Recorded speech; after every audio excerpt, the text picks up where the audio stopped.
Good morning everybody students. सभी प्यारे विद्यार्थियों को नमस्कार, सुप्रभात। प्यारे बच्चों, आज जो अपना टॉपिक होगा, जो राजनीतिक विज्ञान अपन जो सब्जेक्ट पढ़ रहे हैं, उसमें अपना विषय होगा नेम यानी गुट निरपेक्ष आंदोलन। गुट निरपेक्ष आंदोलन के संबंध में अपन चर्चा करेंगे। नॉन अलाइनमेंट मूवमेंट के बारे में अपन चर्चा करेंगे। और अपन ने कल जो पिछली क्लासों में पढ़ा है उसका आपने अपनी कॉपी में नोट डाउन करते हुए उनको याद किया होगा, समझा होगा। और जैसे ही आपके कमेंट्स आते हैं मैं उनका से विश्लेषण व्याख्या बताऊंगा आपको। जहां भी कोई प्रॉब्लम हो आप कमेंट्स करके मुझे बता सकते हैं। बाकी मैं बात करना चाहता हूँ नेम से कुछ संधि और समझौते हुए उनकी भी चर्चा कर लेता हूँ। कभी कभी पूछ लेता है मोस्टली, तो उनकी भी मैं क्या करूँगा, चर्चा करूँगा। आप थोड़ा ध्यान रखें, मैं समझौता बताऊँगा किनके मध्य हुआ, कब हुआ और क्या समझौता हुआ, ये भी ध्यान रखना है। देखो प्यारे विद्यार्थियों, हम गुट निरपेक्ष आंदोलन पढ़ेंगे उससे पहले कुछ मैं बात बताना चाहता हूँ। प्रमुख समझौते हुए एक कल अपन ने बात की थी पंचशील समझौता।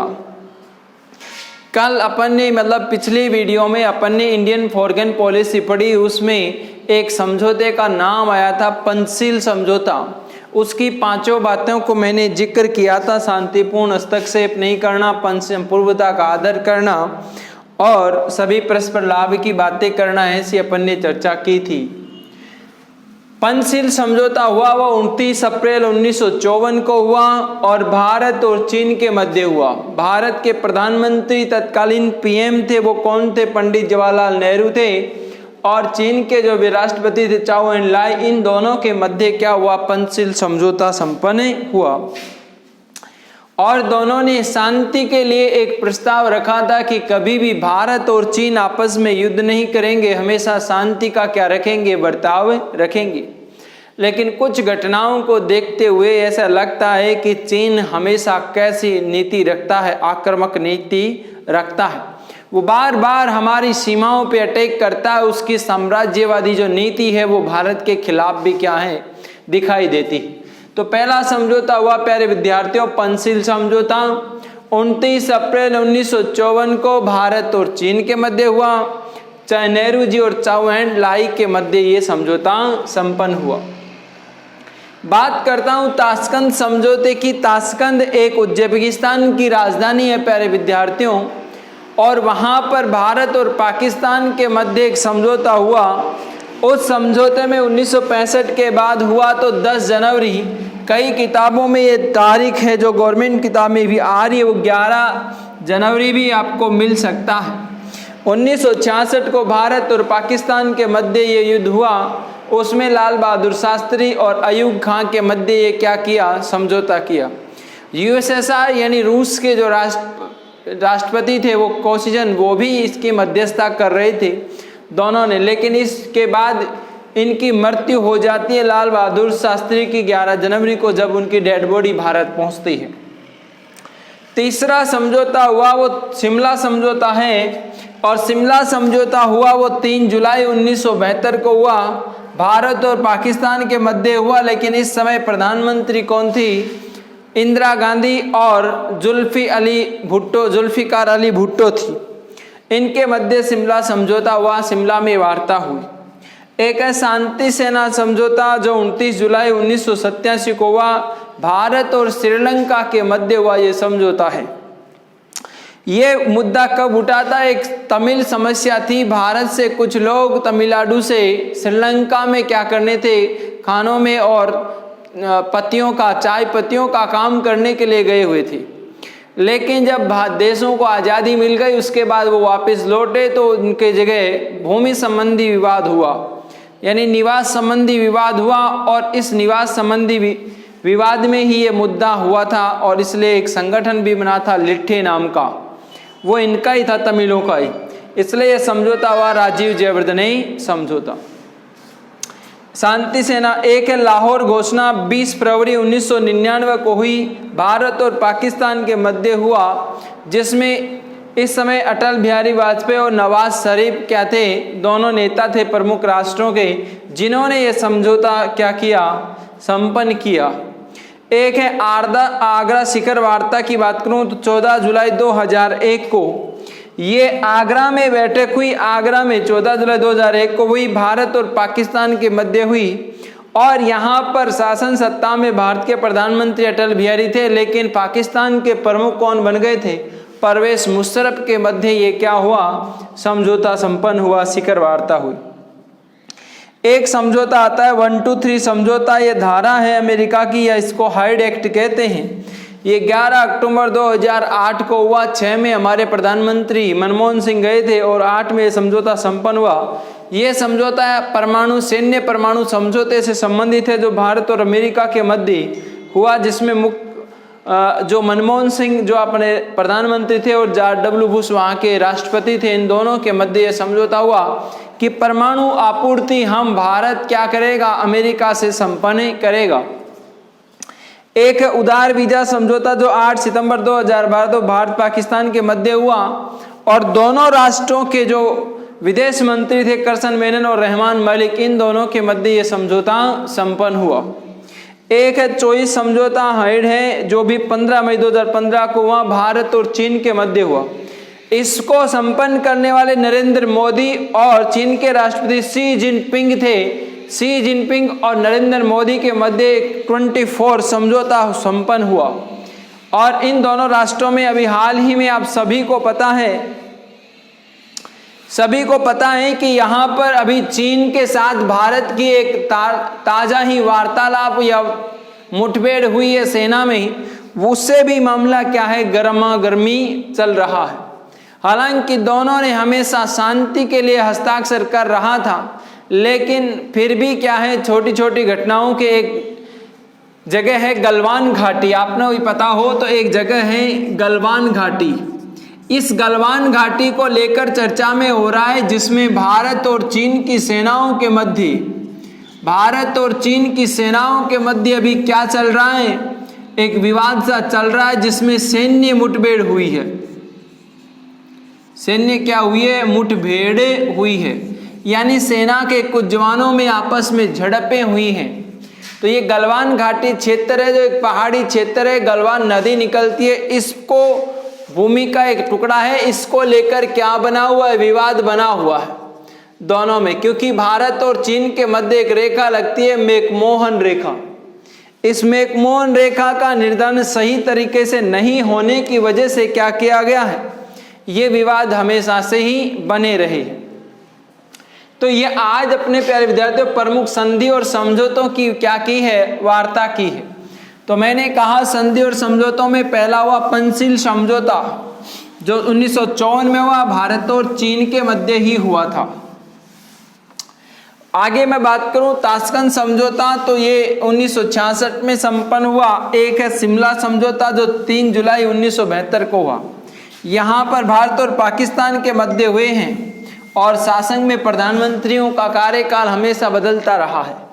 एक है शांति सेना समझौता, 29 जुलाई 1987 को भारत और श्रीलंका के मध्य है। राजीव गांधी प्रधानमंत्री बने थे इंदिरा गांधी के बाद, ठीक है। उसके बाद जयवर्धने उधर के शासक थे, तो इन दोनों के मध्य शासकों के मध्य क्या हुआ, समझौता हुआ।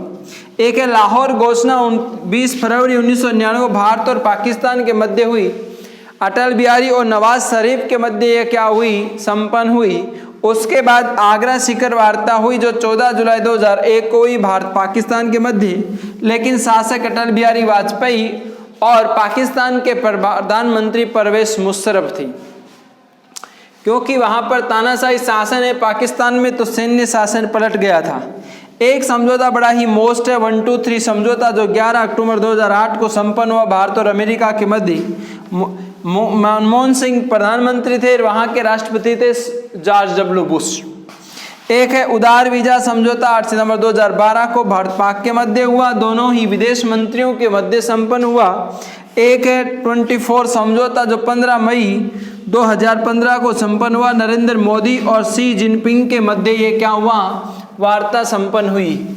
और आज मैं जिसकी चर्चा करना चाहता हूं प्यारे विद्यार्थियों, आपको बोर्ड पे नजर आ रहा होगा, बड़ा ही इम्पोर्टेंट और मोस्ट टॉपिक है और बड़ा प्रश्न भी बनता है, जिसमें गुट निरपेक्षता की क्या है वार्ताएं, संस्थापक हैं, संस्थाएं कौन सी है, उसकी विशेषताएं क्या हैं, इनकी अपन क्या करेंगे, चर्चा करेंगे।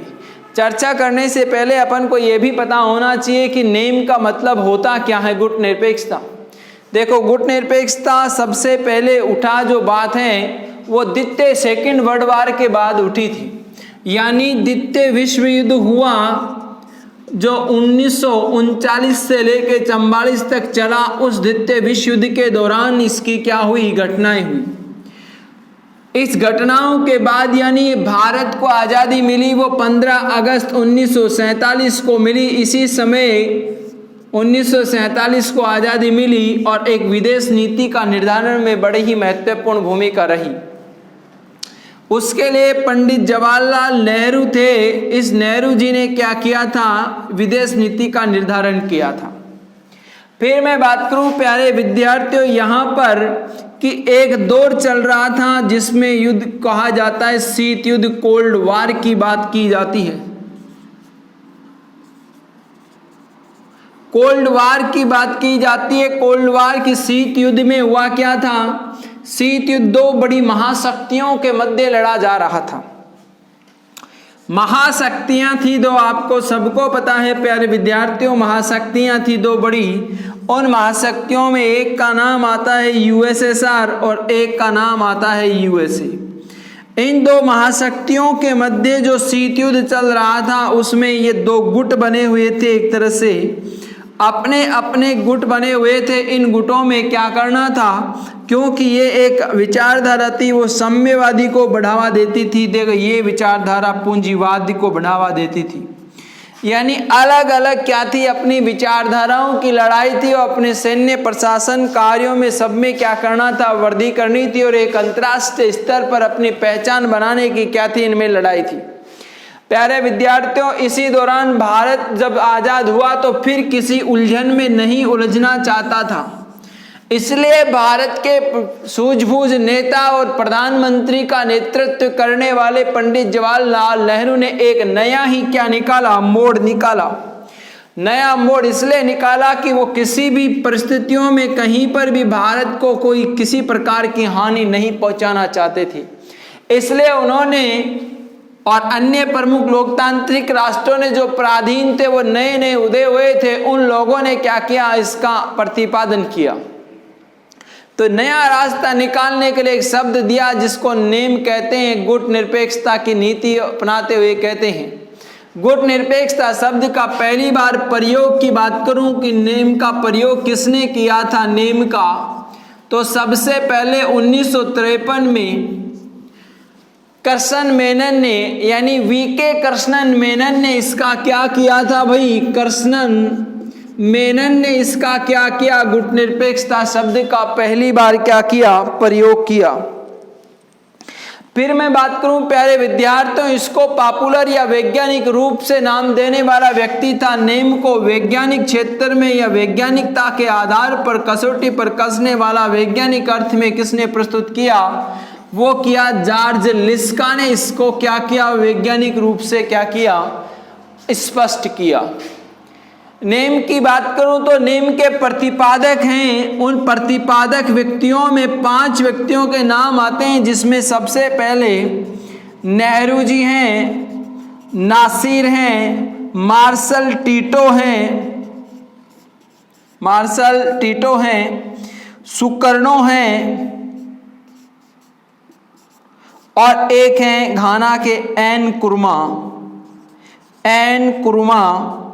ये प्यारे विद्यार्थियों 5 जो व्यक्ति हैं, 5 इसके क्या हैं, प्रतिपादक हैं।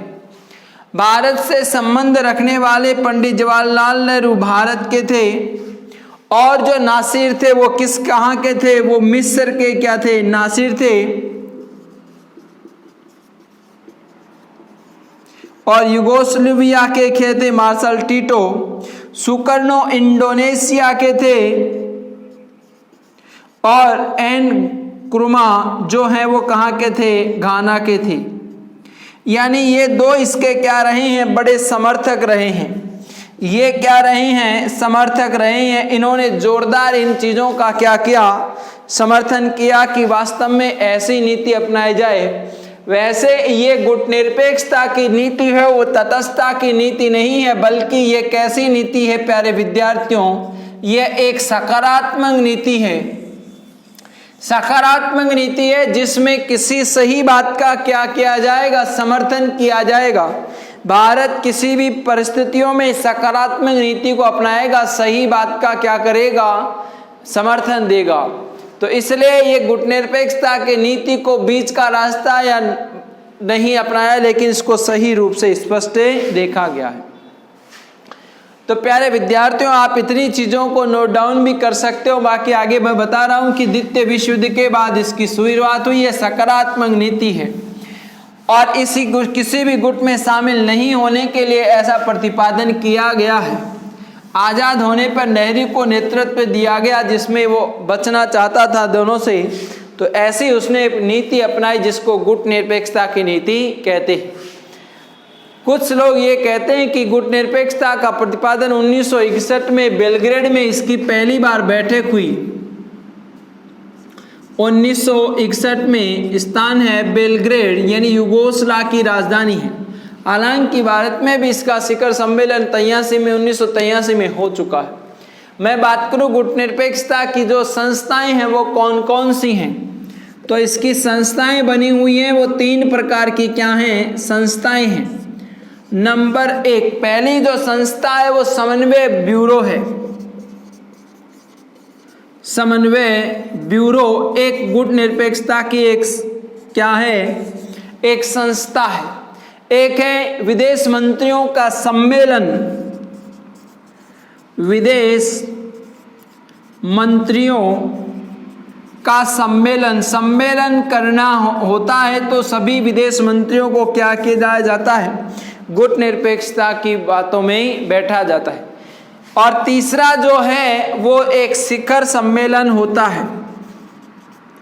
शिखर सम्मेलन, इसमें इसके सदस्य राष्ट्र हैं जो आते हैं, क्योंकि इसके सदस्य गुट निरपेक्षता की सदस्य पूछे जाएं तो शुरुआत में जब इसकी स्थापना हुई तो 1961 में इसके 25 सदस्य थे, और 1983 में जब भारत में इसका सम्मेलन संपन्न हुआ तो इसकी संख्या 101 हो गई। और आज मैं बात करूं वर्तमान समय में, आज में इसकी सदस्य संख्या 120 क्या है, इसके मेंबर हैं। इसका मतलब गुट निरपेक्षता की जो नीति की अवधारणा है वो पहले से अच्छी रही है और बढ़ती रही है, क्योंकि इसकी सदस्य संख्या बढ़ती रही है। क्योंकि इसकी जो थीम है या इसकी प्रमुख विशेषताएं हैं कि वो 5 प्रमुख विशेषताएं हैं या 5 उद्देश्यों के आधार पर गुट निरपेक्षता का क्या हुआ, सदस्य राष्ट्र बन सकता है। वो 5 विशेषताएं कौन कौन सी हैं प्यारे विद्यार्थियों, वो एक एक रूप से आपको बताने चाह रहा हूं। ये आप जरूर ध्यान रखना। नेम शब्द का प्रयोग कर्षण मेनन ने 1953 में किया और वैज्ञानिक नाम जॉर्ज लिस्कॉक ने दिया था। इसके प्रतिपादक हैं वो नेहरू हैं जो भारत से संबंधित हैं, नासिर मिस्र से हैं, मार्शल टीटो युगोस्लाविया से हैं, सुकर्णो इंडोनेशिया से हैं और एनकुरमा है वो घाना से हैं। इसके 5 उद्देश्य हैं जिनको लेकर गुट निरपेक्षता की बात कही जाती है। नंबर पहली बात है वो पहली बात है शांतिपूर्ण सह-अस्तित्व। शांतिपूर्ण सह-अस्तित्व की नीति। इसका मतलब भारत हमेशा ही अस्तित्व वाली नीति में क्या रहा है, विश्वास रखता है। दूसरी बात करूं, हमेशा दूसरा इसका मेन उद्देश्य विशेषता है नव उपनिवेशवाद या उपनिवेशवाद वह साम्राज्यवाद का क्या करता है, ये हमेशा विरोध करता है। रंग भेद की नीति का क्या करता है, विरोध करता है। ये भी नेम का क्या रहा है, उद्देश्य। एक बात इसकी एक उद्देश्य और है कि सैनिक गुटों में क्या नहीं होगा, सैनिक गुटों से क्या रहेगा, दूर रहेगा, यानी उनमें शामिल नहीं होगा। यह भी नेम का ही क्या है, सदस्य बनने वाले की विशेषता है। एक है कहीं पर भी यह सैनिक संधि नहीं करेगा, सैनिक संधियां नहीं करेगा, यानी सैनिक संधियां नहीं करेगा। ये सैनिक संधियों से भी क्या रहता है, दूर रहता है। और पांचवी बात है कि कहीं पर भी विदेशों में ये सैनिक अड्डे विदेशी सैनिक अड्डों की क्या नहीं देता है, अनुमति नहीं देता है, या सैनिक अड्डे स्थापित करने की अपने क्षेत्र में अनुमति नहीं देता है। ये नियम की 5 विशेषताएं हैं जिसमें वो क्या करता है, विश्वास रखता है, तो ही उसके सदस्य क्या बन सकते हैं, मेंबरशिप बन सकते हैं, यानी सदस्यता ले सकते हैं।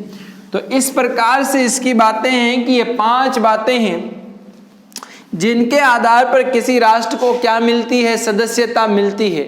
पहला है शांतिपूर्ण सहअस्तित्व की नीति में क्या रखेगा, विश्वास रखेगा।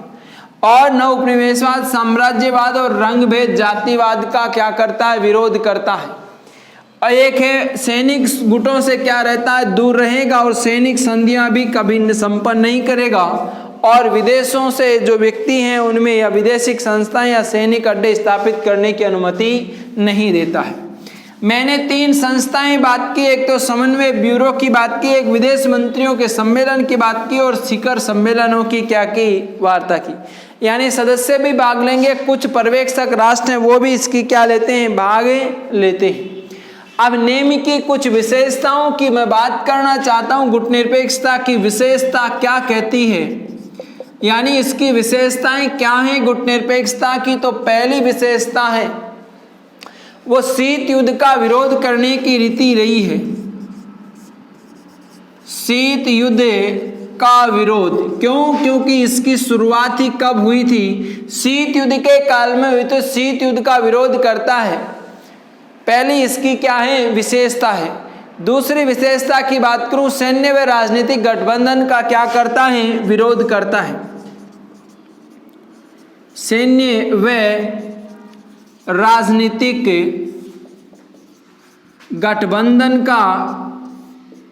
गठबंधन का विरोध।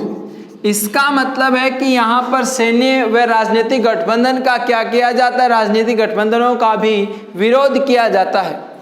एक बात है, शक्ति राजनीति से निर्लिप्त है कि शक्ति की राजनीति या राजनीतिक शक्ति में यह विश्वास नहीं रखता है। शक्ति राजनीतिक से दूर रहता है, यानी ये कोई व्यक्ति ये अपनी प्रदर्शित रखता है तो ये इसमें शामिल नहीं होता है। एक बात इसकी विशेषताओं में पहले भी आ चुकी है, शांतिपूर्ण सह अस्तित्व की नीति में क्या रखता है, विश्वास रखता है, यह भी इसकी विशेषता है। और एक है अपनी खुद की स्वतंत्र विदेश नीति अपनाने पर क्या देता है, बल देता है। यानी खुद एक राष्ट्र की अपनी स्वतंत्र विदेश नीति होनी चाहिए, दूसरे राष्ट्रों की नीतियों से क्या नहीं होना चाहिए, प्रभावित नहीं होना चाहिए। एक मैं बात करना चाहूंगा, वो बात है कौन सी, एक क्रियाशीलता की नीति रखता है कि एक्टिवता, क्रियाशीलता की नीति में विश्वास रखता है, कहीं पर भी औपचारिक बातों का नहीं है, वास्तविकता की बात करता है। एक कहीं भी गुटबंदी से दूर रहेगा,